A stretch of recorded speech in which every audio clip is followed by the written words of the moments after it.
Você tem que buscar longevidade com qualidade. Sim.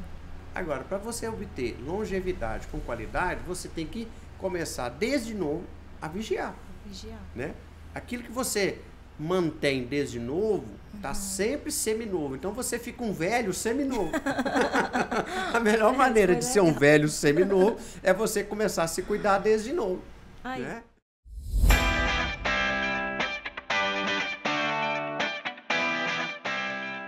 Olá pessoal, sejam muito bem-vindos ao Melhor Versão com Raquel Correia.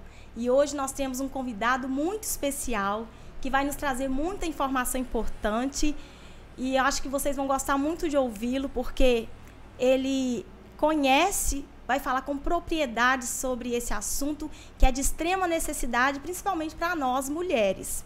Então, gostaria que você ficasse bem atenta aí para você aprender, né, ouvir e aprender tudo que ele tem para falar para nós. Mas antes de eu apresentá-lo a vocês, eu tenho uma reflexão para nós. Se você não se inclui como prioridade na sua agenda, se você não abre espaço para você na sua agenda, a vida e o seu corpo se encarregará de fazer isso acontecer. Nem que seja de uma forma forçada. Pense nisso, tá bem? Então, como eu falei, esse convidado é muito especial. Já vou apresentá-lo a vocês, tá bem? Então, vou apresentar o Dr. Giovanni, que está conosco hoje. Gostaria de agradecê-lo por estar aqui. É uma honra poder entrevistá-lo, poder te ouvir. Gostaria muito de agradecer por ter aceitado o nosso convite estar aqui. Raquel, eu que agradeço, já a dupla honra de estar aqui e de ser chamado de convidado especial. Claro, com Isso certeza. para mim é uma honra, tá? E me sinto lisonjeado em poder participar desse seu programa, né? E poder Obrigada. ser útil dando informações, né, sobre a saúde da mulher. Ótimo. Aliás, esse é o mês da mulher, né? Verdade. E comemora-se a data, Sim. dia 8 de março. Entretanto, eu tenho um raciocínio diferente. Para mim, todo dia é dia da mulher. Gostei, doutor. Verdade. E, assim, para esse mês, né, eu achei, assim, super importante, porque sei que o senhor vai se apresentar melhor, né? Por que o senhor escolheu trabalhar na saúde da mulher, cuidar da saúde da mulher? Olha, Raquel, desde que eu estava fazendo medicina, a gente pôde notar que a mulher é mais vulnerável. A mulher, ela está mais sujeita a doenças e a mulher, na maioria das vezes, é quem mais frequenta o hospital e os postos médicos. Né? Aliás, precisamos até de fazer um trabalho de conscientização também depois com os homens. Né? Os homens vão pouco ao médico, as mulheres vão mais. Então, olhando por esse viés, né, nós optamos em fazer atendimento da mulher e aí nos veredamos na área de ginecologia e obstetrícia. Sim, é uma missão mesmo, né, doutor? Eu acho. É uma missão e uma missão importante, Muito porque a gente pode ajudar a minimizar, né, a situação da saúde da mulher. No momento em que ela está ficando doente, a gente pode fazer com que ela encontre a saúde e viva bem, viva melhor. Verdade. Isso a gente que é mulher, eu sei, né? Porque a gente que é mulher vê alguma coisa diferente, nota alguma coisa, a gente já quer procurar, né, o médico para esclarecer, para conversar. E realmente os homens demoram mais, né, para ir. Sim. Realmente a gente tem notado isso. Mas, doutor, falando sobre doenças, né, eu achei bem interessante quando conversei com o senhor me falou que vai falar sobre a prevenção das doenças, né? É um assunto, acho que de extrema importância para nós. Sim, Raquel, porque eu optei mais em falar em prevenir.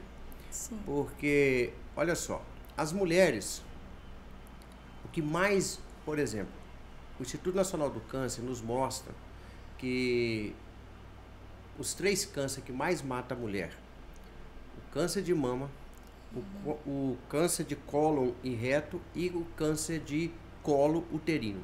Esses 3, todos os 3 são preveníveis. Olha. Ou seja, todos 3 eles podem ser descobertos precocemente ou às vezes nem acontecer se a mulher se prevenir, né? Então vamos pegar, por exemplo, o câncer de mama, né? Se a mulher ela sistematicamente faz o seu autoexame, né? Depois vamos falar com mais detalhes sobre esse autoexame. Se a mulher, periodicamente, ela procura o posto de saúde, procura o médico e faz um exame de mamografia, de ultrassom, de imagem e procura precocemente encontrar alguma coisa, e se der normal, melhor ainda, né? Eu costumo encontrar com o paciente que às vezes fala assim, ano passado eu fiz, não deu nada, e agora deu, né? Exatamente, ou seja, significa que você tem um problema de menos de um ano, né? Pouco tempo. E pouco tempo, né? E esse problema com menos de um ano, se for, por exemplo, um câncer, vai ser um nódulo pequeno, vai ser um nódulo tratável, vai ser um câncer praticamente com 100% de cura, né? Olha. Então, a prevenção, ela vai fazer com que a mulher, ela consiga, né, mesmo que às vezes comprometida com um problema, esse problema seja descoberto precocemente e essa mulher alcança a cura. A cura, né? O câncer de colo e do reto, que é o câncer de intestino, ele é um câncer que muitas pessoas negligenciam, mas é um câncer praticamente 100% prevenível. Primeiro, desde a juventude ter alimentação sadia. Isso é para toda doença, praticamente, né? A pessoa praticar esporte, ter alimentações sadias, ingerir frutas, verduras, fibras, para que o intestino funcione bem, né? Mas, então, a pessoa tem essa vida saudável, tem uma boa alimentação, a pessoa pratica esporte. Ao atingir 50 anos, a partir dos 50, essa pessoa tem que procurar o médico, né? De preferência um gastro, para poder aí ela fazer periodicamente um exame, né? Que vai evitar o câncer de colo. Por quê? Porque a pessoa, ao realizar uma colonoscopia, o câncer de colo ele começa precocemente com uma forma de algo detectável no exame, em que dá 100% de cura, que chama-se pólipo. A maioria deles começa na forma de pólipo, que é nada mais do que um pequeno nódulozinho que aparece lá dentro do intestino, que o colega detecta no momento do exame, já tira no momento do exame, que ele vai para a biópsia e volta mostrando que é uma doença que foi tratada, já acabou. Aquele pólipo já não existe mais. Mas se ele permanecer no intestino, ele será um câncer. Entendeu? Quer dizer, é um câncer 100% praticamente prevenível, né? E se a pessoa está fazendo o exame e detecta ele já em forma de câncer, ela começa a fazer os 50 anos, se detectar algum já em forma de câncer, será uma detecção o quê? Precoce. Porque o câncer é o seguinte, uma das coisas que vai lhe garantir um sucesso da cura é a precocidade da descoberta. Hoje nós temos ferramentas terapêuticas, né? Tanto na quimioterapia, radioterapia e braquiterapia, que praticamente trata uma gama muito grande de câncer, mas está relacionado com a precocidade da descoberta. Então o tempo é fundamental. Nós remamos contra o tempo. Então, nós temos que ligar o relógio da prevenção. É isso que você falou muito bem na abertura do seu programa. Abrir a agenda para a gente, né? Nós temos que abrir a agenda para nós. A mulher, eu sei que a agenda da mulher é muito cheia, né? Porque a mulher é uma guerreira. É muita coisa ao mesmo tempo, né? Ela é esposa, ela é mãe, ela, a maioria das vezes, trabalha fora, né? Alguns ainda estudam, né? Estudam, trabalham, é esposa, é mãe, né? E às vezes ela deixa para cuidar dela, como a última pessoa que ela cuida é dela mesma. Exatamente. Né? Cuida de todo mundo. Cuida do marido, cuida do filho, cuida da casa, cuida do serviço, cuida da escola, cuida daquilo e vai ficando de lado. Não abre um espaço lá, não prioriza. Isso, então, lá na agenda, né? A mulher priorizar a si mesma é fundamental, né? O terceiro tipo de câncer que mais atinge a mulher é o câncer de colo uterino. O câncer de colo uterino já pode começar a ser evitado desde a adolescência. Como? Já fazendo a vacina contra o HPV, né? Ótimo. Adolescente, antes de iniciar a sua vida sexual, já vai ao posto de saúde, já toma a vacina contra o HPV. E depois, quando iniciar a sua vida sexual, fazer o sexo seguro, evitando, né, de forma correta para poder, o quê? Ela não pegar, né, uma doença sexualmente transmissível, que vai agredir o colo, não pegar um HPV, não pegar, e a partir daí ter uma lesão e que, se não for detectada precocemente, né? Eu, por exemplo, e não tem disso, que eu vou esperar chegar aos 25, eu vou esperar chegar aos 30. Não.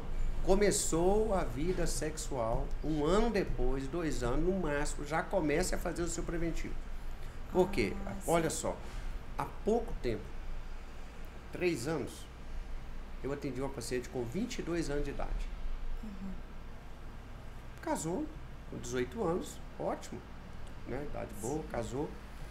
Com 19 para 20 já tinha o seu filhinho, né? Passou mal, com 22 anos sentiu uma dor pélvica. Procurou um serviço de saúde, aquela dor permaneceu, aí ela foi lá no meu consultório. Eu disse, não, então vamos fazer um preventivo. Aí ela, não, então faz agora, o esposo estava junto. Quando eu fui colher o preventivo, eu já assustei. Já assustei, já fiz logo uma biópsia. 2 dias depois, já veio o resultado. Um câncer avançado. Nossa. Essa menina foi imediatamente para Belo Horizonte. E essa menina, eu diagnostiquei no mês de setembro, no mês de janeiro ela faleceu. Meu Deus. Com 22 anos de idade. Quer dizer, então a precocidade de iniciar o preventivo. E o preventivo é o seguinte, hoje todo PSF praticamente tem um preventivo. Uma coisa, doutor, que eu tô pensando, o senhor falando, porque eu acho que, o que acontece? Muitas vezes quando a pessoa casa, né, tem aquela vida sexual ali bem certinha, só com um parceiro, Sim. eu acho que talvez a pessoa pensa que não tem tanta possibilidade de ter uma doença assim, não é? Isso às vezes acontece, esse pensamento. É um pensamento errado. Iniciou a vida sexual, mesmo que seja com o seu esposo, eu só tive esse homem na minha vida, casei, depois de 1 ano, 2 anos de vida sexual ativa, inicie o seu preventivo. Eu tive uma paciente, a gente vai acumulando anos de trabalho, né, vai tendo histórias, né? E a experiência é bom a gente passar para as pessoas. Essa paciente, ela ia todos os anos lá no consultório, mas ela nunca fazia preventivo. Só vai fazer, não vou fazer o preventivo, não, pode ficar tranquilo, não vou fazer o preventivo, não, estou bem. Às vezes ela dizia até que já tinha feito, mas nunca trazia o resultado para mim. Isso uns 8 anos seguidos. Quando foi, já pelo 9º ano que ela chegou lá, ela disse, dessa vez eu vim fazer o preventivo. Eu falei, ué, que bom, então vamos colher o preventivo. Quando eu fui colher o preventivo, eu já achei estranho, já não gostei do exame clínico que eu estava fazendo ali. Porque só a gente acostuma tanto a ver que só de bater o olho, às vezes a gente já vê que é algo diferente. Aí quando veio o resultado, câncer, né, do colo uterino invasivo. Então, encaminhei para Muriaé, na ocasião, para poder iniciar o seu tratamento. Era dessas aí. Não, eu casei, só tive meu esposo, por que eu vou ficar fazendo preventivo? Pois é, por isso que eu lembrei, quando o senhor falou, eu lembrei que eu já vi pessoas falarem, Sim, e eu já vi isso na prática. Não é? Aí. Então, um alerta, né, para as pessoas já ficarem aí alertas, né? Que não é essa questão. Iniciou a vida sexual, tem que fazer o preventivo. Exatamente. O caminho é esse, a prevenção. E outra patologia, que está virando realmente uma patologia no meio nosso, homens e mulheres, mas principalmente as mulheres, chama-se obesidade. Que é uma doença também, na maioria das vezes, o quê? Prevenível. Né? Essa prevenção, ela parte do início dos pais, de regular a alimentação dos seus filhos, saber orientar seus filhos a alimentar bem, né? Porque hoje a oferta de guloseimas é imensa, então cabe aos pais orientar aquilo que é saudável, né? Não é que a criança está proibido de comer uma coisa, né? Um doce ou coisa assim, mas deve haver uma orientação, e o pediatra, o nutricionista faz isso com muita propriedade, se a mãe tiver dificuldade, não é mesmo? Por quê? Porque se a pessoa começa a ficar obesa quando criança, é tremendamente difícil depois de controlar, na adolescência, aí já chega na juventude obeso, né? Já chega na vida depois casada, aí engravida. A gestação gera ganho de peso também. E uma pessoa que já criou o hábito de alimentar muito lá na juventude, na adolescência, quando chega na gestação, não ganha só o peso ideal, né? Já começa a ter um ganho de sobrepeso, e isso vai gerando a obesidade.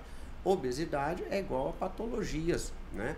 Isso vai gerando várias doenças, cardiovascular, diabetes, e vai gerando, né, desconforto estético, e é uma patologia também prevenível na medida do possível. Lógico que se a pessoa tem um distúrbio, ela vai procurar, né, o endocrinologista, que às vezes tem um distúrbio endócrino, tem que ser tratável, regulável, para poder evitar o excesso, né? Então, a guloseima também, ela deve ser evitada como uma forma de prevenir, né, a obesidade, que está se tornando hoje, a fila de bariátrica é enorme. Mas por quê? Porque foi adquirindo, né, um hábito alimentar ao longo da adolescência e da juventude, que vai produzir a obesidade, que quando chega nos 28, 30 anos, a pessoa torna necessário, às vezes, fazer uma cirurgia bariátrica, né? Então, nós falamos aqui de 4 problemas que ocorrem na saúde da mulher e que são preveníveis, né? 4 patologias preveníveis.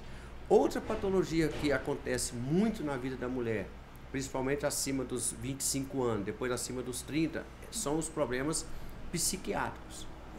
A ansiedade, a depressão, a insônia, não é isso? A partir, a partir dos 25. Depois dos 30 começa a aumentar sobremaneira. Quando chega na menopausa dá um pico enorme. Nossa. Mas isso também tem uma parte completamente prevenível. Uma pessoa que leva uma vida saudável, uma pessoa que pratica esporte, né? Uma pessoa que procura relacionar-se com as outras pessoas. Isso é né? ótimo. Hoje nós estamos vivendo um tempo do isolamento. Não é isso? Infelizmente. Infelizmente nós estamos vivendo. O celular é uma benção, eu considero uma excelente internet. Sim. Entretanto, mal usado, ele se torna um problema. Verdade. Porque se ele não for bem usado, o que acontece? A mídia social hoje ela está aproximando os distantes, isolando os próximos. Exatamente.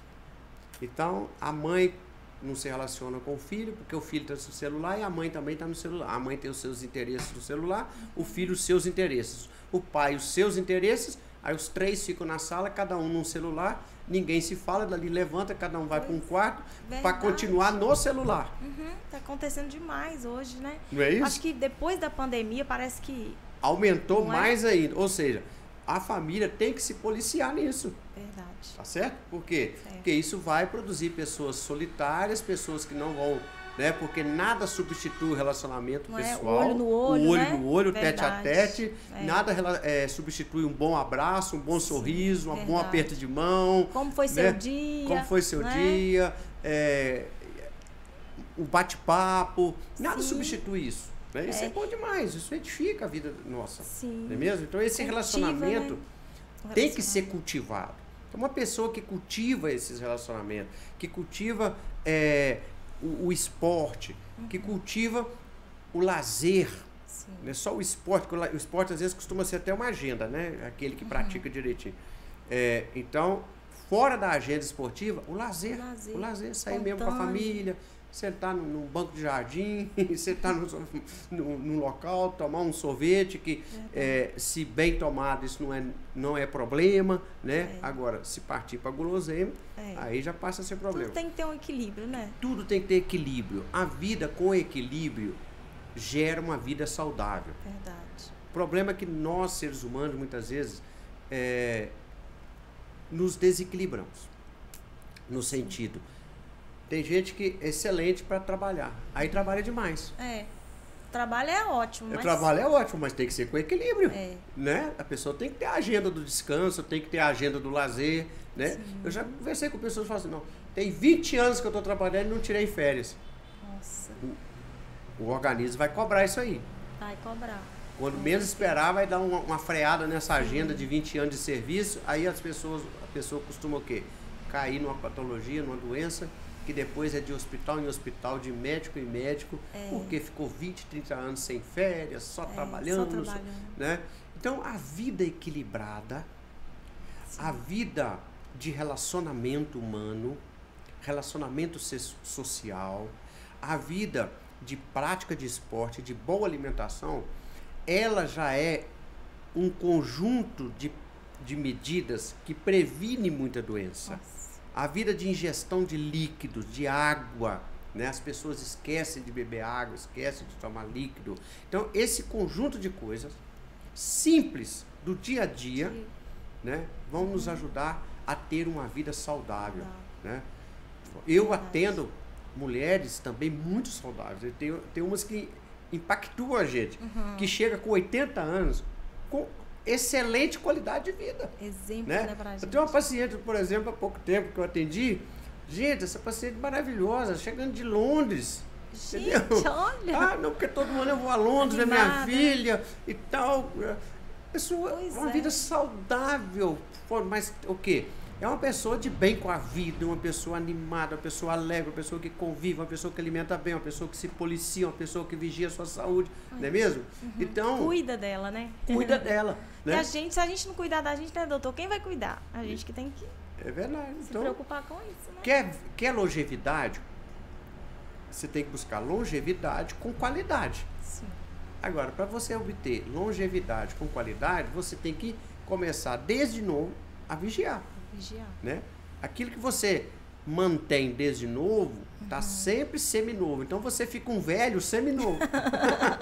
A melhor maneira de ser um velho seminovo é você começar a se cuidar desde novo, Aí, né? é o tempo, né, doutor? Por isso que a gente tem que fazer o melhor hoje, a melhor versão hoje da gente, não é? O melhor hoje, porque a gente tem que ser o melhor que nós podemos ser hoje, né? Certamente. Todos os dias, porque aí lá no futuro a gente vai colher o benefício de ter, né, cuidado, ter tomado água, o benefício Sim. de ter cuidado da alimentação, porque às vezes a correria do dia a dia, né? A gente às vezes, ai, tá tão corrido, vou fazer qualquer coisa aqui. Mas um dia, né, pode acontecer, mas não pode virar um hábito, não é? A alimentação, por exemplo, de fast food, ela pode ser uma coisa ocasional, ela não Sim. pode ser um hábito. Porque em se tratando de hábito, ela vai trazer problema, Sim. né?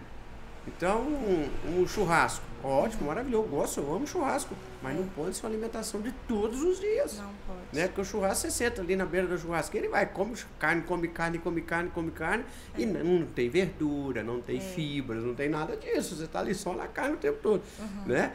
Então, o nosso organismo, ele precisa de proteína animal, precisa, mas ele precisa também dos sais minerais, ele precisa das frutas, das vitaminas que estão nas frutas, né? Ele precisa de fibras, ele precisa de líquido. Então, ele precisa de muita coisa que você não vai encontrar só na carne. Então, Verdade. tudo feito fora do equilíbrio vai se tornar patológico. Sim. Pois é, doutor. Isso é muito importante, né? A gente observar isso. E isso é no dia a dia, né? Todo Sim. dia eu vou me alimentar ali e vou ver o que eu vou comer hoje, como que eu tô cuidando da minha saúde, né? Sim. E a gente tem, assim, umas perguntinhas que eu acho que toda mulher, quando encontra um doutor que conhece tanto como o senhor, tem essa trajetória aí, a gente gostaria de fazer. Acho que uma perguntinha, assim, que toda mulher gostaria de fazer pro senhor. Sim. Por exemplo, qual o melhor contraceptivo? Tá. Essa é uma pergunta que quase toda mulher que chega no consultório faz pra gente. Qual é o melhor contraceptivo? Primeiro, vai ser aquele que o seu organismo vai aceitar bem. Ah, sim. Né? Então depende de cada organismo. Depende de cada organismo. Por quê? Por exemplo, comprimido. São excelentes, mas tem determinada pessoa que não pode tomar. Não pode. Por que não pode? Os comprimidos, eles contêm componentes que tem pessoas que não toleram, Ah, sim. tá? Então, o médico vai ter que avaliar. Tem pacientes que se dão muito bem com o injetável. Agora, tanto o comprimido quanto o injetável, eles são hormônios. Ah, sim. Tem hormônio. Então, não é qualquer injetável, existe injetável e injetáveis. Então, tem paciente que vai poder tomar um determinado injetável. Já tem outro paciente que vai ter que ser outro tipo, vai ter que mudar o tipo de hormônio. Então, não se começa anticoncepcional pela cabeça, porque a vizinha toma e está dando certo, porque a minha mãe tomou, minha irmã toma e o anticoncepcional é excelente. Porque o excelente para um pode ser péssimo para o outro. Ah, isso acontece muito. Inclusive a gente vê, né? Ah, toma aquele lá porque a minha amiga... Vou tomar porque minha amiga tomou e foi bom para ela. Não faça isso. A gente é único, então cada organismo vai reagir de uma forma, Procure um ginecologista, uma mulher ginecologista, uma médica ou um médico que vai conversar com você, vai ouvir a sua história. E tem pessoa que não vai poder tomar de jeito nenhum. É a pessoa mesmo? Então... chega no consultório, você tem alguma doença? Tem, eu sou diabética. Você tem histórico de trombose na família? Tem, minha mãe teve trombose. Então, nesse caso, não pode tomar. Aí você já vai ver a necessidade, né, real dessa paciente, porque ela vai aumentar sobremaneira o risco de ter problemas se ela tomar um anticoncepcional. E se ela tiver que usar algum, o médico vai ter que orientar. Se ela vai usar só uma base que a gente chama de progestágeno, ou se ela vai ter que usar mesmo um DIU de prata, ou se ela vai ter que, entendeu? O que vai ser o melhor. Então, o médico, tá, é que está apto a dizer para a paciente qual o melhor anticoncepcional. A orientação que eu deixo aqui: não tome sem avaliação médica, de preferência de um especialista. Ótimo. Ele vai ver o seu perfil. E mesmo ele, às vezes ele vai passar e vai dizer para você, se você não se der bem, você volte, porque por isso que tem N marcas. Porque existem N produtos diferentes. Aí não deu certo com um, ele fala, não, é porque se não tolerou esse tipo de hormônio, eu vou mudar para outro tipo. Não, você precisa de outro perfil. Aí ele vai mudar o perfil de medicamento de acordo com o perfil da paciente. Ah, sim, excelente. Porque o médico ele é o único que vai conhecer, né? Saber. Vai colher a história da paciente, vai ver o perfil da paciente e a partir daí ver qual que ela pode usar. Nós temos uma gama muito grande, nós temos de implantes, nós temos de dispositivos intrauterinos, temos de preservativos, temos comprimido, temos injetáveis. Então, existe uma gama muito grande, exatamente para que cada paciente se adapte a um tipo e a partir daí, aquele seja o anticoncepcional dela. Tem pessoa que chega assim e fala, doutor, eu tomo esse remédio há 10 anos, eu posso mudar, eu tenho que mudar? Você está se dando bem com ele? Então, muito bem, não sinto nada. Então, esse é o seu remédio. Esse é o seu. Não vai passar para outro que você vai gerar problema. Verdade. Né? Tem que ficar... Tá dando certo, então continua. Outra pergunta. É normal, por exemplo, uma mulher perder xixi ao tossir ou espirrar? Não. Esse sintoma é um sintoma que a gente chama de incontinência urinária. Tá? Existe um exame que a gente faz o exame clínico, mas também a gente pede um exame que é realizado e que vai detectar provavelmente a necessidade, às vezes até de uma cirurgia, né, para poder corrigir essa bexiga, essa uretra e a mulher parar de perder a urina. Tem casos que resolve com fisioterapia, tem casos que resolve só com medicamento. Aí o médico vai avaliar a necessidade ou não de realizar uma cirurgia, tá? Ou de fazer a fisioterapia, ou de usar apenas um medicamento.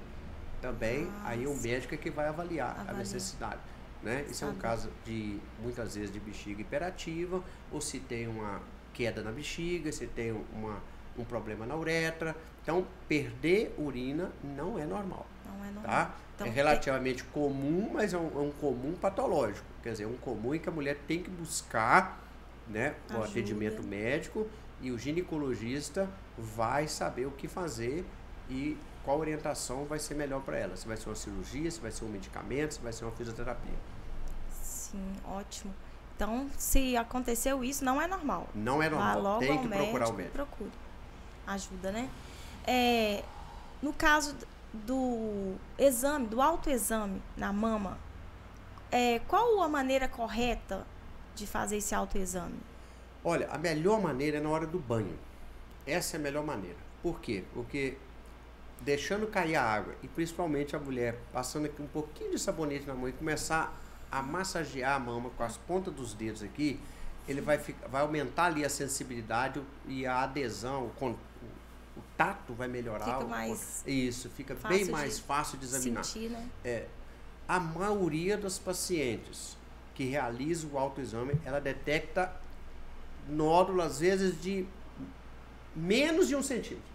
Menos de 1 centímetro. Menos de 1 centímetro. Aí chega lá com a gente, não, porque eu notei que Às vezes até o médico tem dificuldade de palpar. Chega e fala, não, me mostra onde é. Aí ela mostra, fala, é aqui. Aí você vai lá e fala, não, realmente tem um nódulo aqui. Eu não sei se é um siso. Ele vai lá e olha, já detectei de meio centímetro que a paciente detectou no banho quando ela estava fazendo o seu autoexame.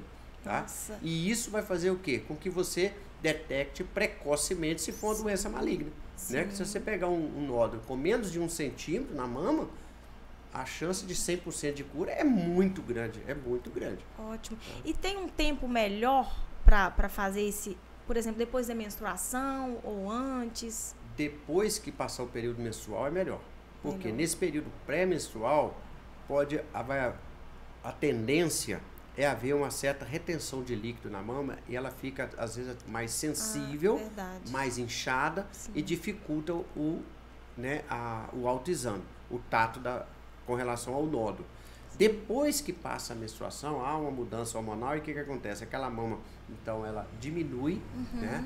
Aí agora ela fica mais fácil de você ter o tato em relação a qualquer diferença na parte interna da mama. Qualquer nódulozinho de meio centímetro, 1 centímetro, 1,5 centímetro, a mulher já vai conseguir. Isso é ótimo a gente saber disso, né? Então, depois do período menstrual é a época melhor para poder. Melhor para fazer isso, e na hora do banho. Ótimo. Doutor, é normal, por exemplo, a mulher teve relação sexual, sentiu alguma dor, assim, algum desconforto maior? Não. Não é normal? Não é normal, tá? Isso tem até nome na medicina, tá? A dor, a relação, um desconfortozinho, às vezes pode acontecer, tal, uma coisa passageira. Mas a relação em si, normalmente, ela tem que ser prazerosa. Ela não pode ser dolorosa. Ela tem que ser prazerosa, tá?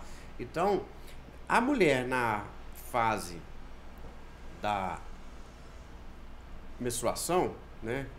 De quando vem a menarca até entrar na menopausa, que eles chamam da fase da menacme, esse período, quando a mulher está com dor, ela tem que procurar o médico, porque tem N patologias que pode ser a causa dessa dor, né? Então aí o médico vai avaliar e ver se trata de uma infecção, né, de uma doença inflamatória pélvica, se trata só de uma vaginite, ou se trata de uma endometriose. Aí tem N situações em que o médico vai investigar e ver o que está causando essa dor. Né? Entendi. Depois, quando entrar o período da menopausa, né, aí a mulher pode sentir dor por outros problemas, além desse da época da menacme.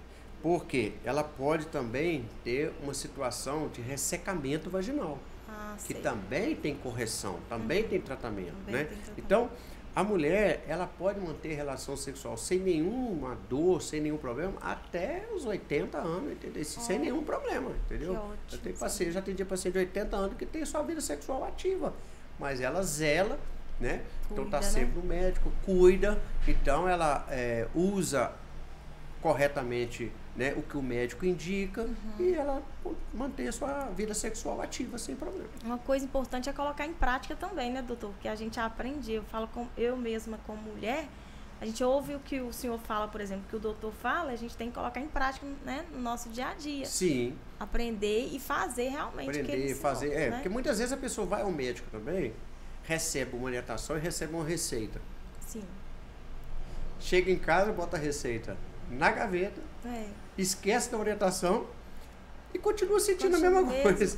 Com a mesma atitude, com os mesmos hábitos. Né? Exatamente. E tem determinadas doenças próprias da idade, que na verdade são sintomas que a pessoa vai tendo em função da idade. Né? E que a pessoa fica boa porque está tomando o remédio. Se a pessoa para de tomar, igual vou dar um exemplo de uma doença comum. Aí, por exemplo, a hipertensão arterial, né? Que pega homem e mulher e tal. Aí a pessoa vai ao médico, mede a pressão está alta, aí o médico passa um remédio, que chegou à conclusão que há uma necessidade de remédio, só a dieta não vai resolver, então tá lá, dieta mais medicamento. Aí a pessoa começa a tomar. Depois de 3 meses depois, ela começa a medir a pressão e a pressão tá boa. Aí ela começa a relaxar. Aí fala assim, não, a pressão tá boa. Precisa tomar remédio. Né? Aí um dia ela sente uma dor de cabeça terrível, aí o marido vai, passa a mão na mulher, leva na UPA, chega lá, a pressão tá 20 por 12. Nossa, Deus. Quer dizer, a pressão estava boa, Porque a pessoa estava tomando um remédio. Sim. Parou de tomar um remédio, ela pode ter um pico hipertensivo e ter um AVC, AVE, né? Ter um problema, um infarto. Sim. Então, não se deixa de tomar remédio sem orientação médica. O médico vai saber se é para diminuir a dose, se é para poder parar o remédio, se é para parar e controlar daqui a 3 meses, voltar de novo. Então, o médico é que está apto para poder orientar quando se tratar de enfermidade, de doença. Então, a pessoa se automedicar? De jeito nenhum. De jeito Procura. Hoje mesmo eu fiz ultrassom de uma paciente com um problema hepático. A primeira coisa que eu perguntei para ela, você toma medicamento? Ela disse, não, eu tomo demais. Aí ela toma um medicamento que todo mundo gosta de tomar demais quando sente dor, né? Mas que causa hepatotóxico. Então, não se toma medicamento demais, ainda principalmente sem orientação médica. Quer dizer, ela já estava fazendo um ultrassom porque a médica dela já detectou alterações nas provas de função hepática e o fígado dela já está com a imagem alterada. Por causa de quê? Porque ela toma demais um medicamento. Entendeu? E sem orientação médica. Isso, realmente. Tem pessoas que falam assim, eu acho que vou sentir dor de cabeça, vou tomar remédio. Não pode, né, doutor? Uma outra pergunta, doutor, que é assim, eu acho que a gente sempre tem muitas dúvidas, né? Pensa, um exemplo, uma adolescente, ela pode ter endometriose? Ou é só mesmo a mulher, né, quando está com a sua vida sexual ativa, que pode ter endometriose? Não, a adolescente pode ter. Pode ter também. A partir do tempo que ela começou a sua menstruação, que uma das teorias que explica a endometriose é o fluxo retrógrado da menstruação. Quer dizer, quando o útero contrai para poder expulsar a menstruação, algo volta pela trompa e cai na cavidade uterina e junto cai o tecido do endométrio. Uma das teorias que explicam. Não é só esta, porque a gente encontra endometriose até no fígado, pra você ter ideia, já encontraram foco até no pulmão. Então tem outras teorias também para explicar. Mas essa explica bem a dos órgãos pélvicos, né? Que é o fluxo retrógrado de endométrio. Esse fluxo retrógrado de endométrio, ele implanta e pode fazer com que a menina de 14 anos, 15 anos, que começou a sua menarca foi aos 11 anos, aí com 13, 14 anos, ela está tendo uma cólica insuportável e tem que tomar injeção todo mês. Já pode saber, é um foco de endometriose que deve estar por aí. Por aí. E no caso, essa cólica muito forte pode ser um sintoma, um sinal de que ela deve procurar um médico e investigar se não tem endometriose. Investigar. Porque uma cólica é normal, é comum.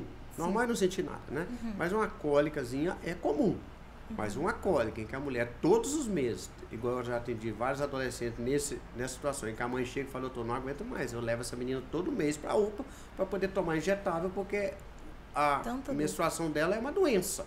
Meu Deus. Né? Quando a menstruação se transforma numa doença, porque ela tem que ser algo fisiológico na vida da mulher, se ela se transformou numa doença, precisa de orientação médica. O médico tem que intervir aí e ver o que está acontecendo. Não é normal. E uma das coisas pode ser que seja uma endometriose. Pode ser outras coisas? Pode. Mas pode ser também uma endometriose. Ótimo, a gente saber. Muitas perguntas que a gente tem, né, do doutor. Se a gente for olhar, a gente vai fazer várias. Mas uma última pergunta, doutor, é sobre a menopausa.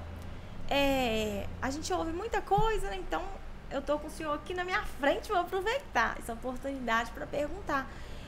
Por exemplo, quanto mais cedo a mulher, a menina, tem a menstruação, ela tem também a menopausa mais cedo ou mais tarde? No caso, se ela tiver a menstruação bem cedo, lá com uns 10, 11 anos, ela vai ter também a menopausa mais cedo ou mais tarde? Olha, medicina não é matemática, tá? Medicina é fato, é realidade. A maioria das que começam mais cedo acabam tendo a menopausa um pouco mais cedo. Mas isso não é matemática. Sim, pode acontecer de uma mulher começar a sua menstruação com 10 anos e ter uma menopausa lá, né, por 50 anos, 52 anos. Pode acontecer. Agora, a maioria que começa mais cedo costuma terminar por volta dos 45, 46, terminar às vezes até com 43, 44 anos. Né? Então, não é uma regra fixa, matemática, mas é uma regra de probabilidade. Existe a possibilidade, probabilidade. Isso. Então, tá bem, doutor. Foi muito bom a participação do senhor aqui com a gente para tirar muita dúvida. Tenho certeza que muitas pessoas, né, muitas mulheres tiraram muitas dúvidas com as orientações que o senhor deu, essas informações muito importantes, que eu acho que são assim, de extrema importância, né, para a gente saber, esclarecer, procurar se informar, e sabendo do senhor, que é um médico que já trabalha com essas mulheres, né, já cuida de mulheres, tem esse objetivo de cuidar das mulheres. Eu acho que é super importante a gente colocar em prática tudo que a gente aprendeu aqui hoje, tirou muitas dúvidas, foi muito bom, muito importante. Eu agradeço essa oportunidade, a oportunidade de servir a comunidade, porque informar é servir. Sim. As pessoas informadas, conhecimento é precioso, né? Verdade. O conhecimento salva a vida, o conhecimento melhora a qualidade de vida. Verdade. Né? Então eu acredito que você está de parabéns pelo seu programa, continue nesse perfil de programa, que isso aí ajuda a edificar a vida das pessoas, com informações que vão fazer com que muitos mudem de hábito, né? Sim. E peguem aí um ritmo diferente, né? De ver a sua vida, verdade. De ver o seu corpo, sim. De optar também, buscar prevenir as doenças, ao invés de buscar só tratá-las. Verdade, isso é ótimo, buscar prevenir, porque aí vai evitar sofrimento, né, doutor? Certamente. Prevenindo, está evitando muito sofrimento, vai viver bem, né? Prevenindo, a gente vai ter uma vida boa, uma vida tranquila, feliz, porque a saúde é o mais importante, né, pra gente, não é verdade? Muito obrigado, que Deus abençoe. Eu que agradeço. Muito obrigada. Amém. Gente, fiquem com Deus. Obrigada pela atenção de vocês. Beijos. Obrigado por assistir nosso podcast. Não se esqueça de seguir nossas redes sociais. Ative o sininho do YouTube para receber mais conteúdos e vídeos e siga lá no Instagram, @Diário de Caratinga Oficial. Obrigado.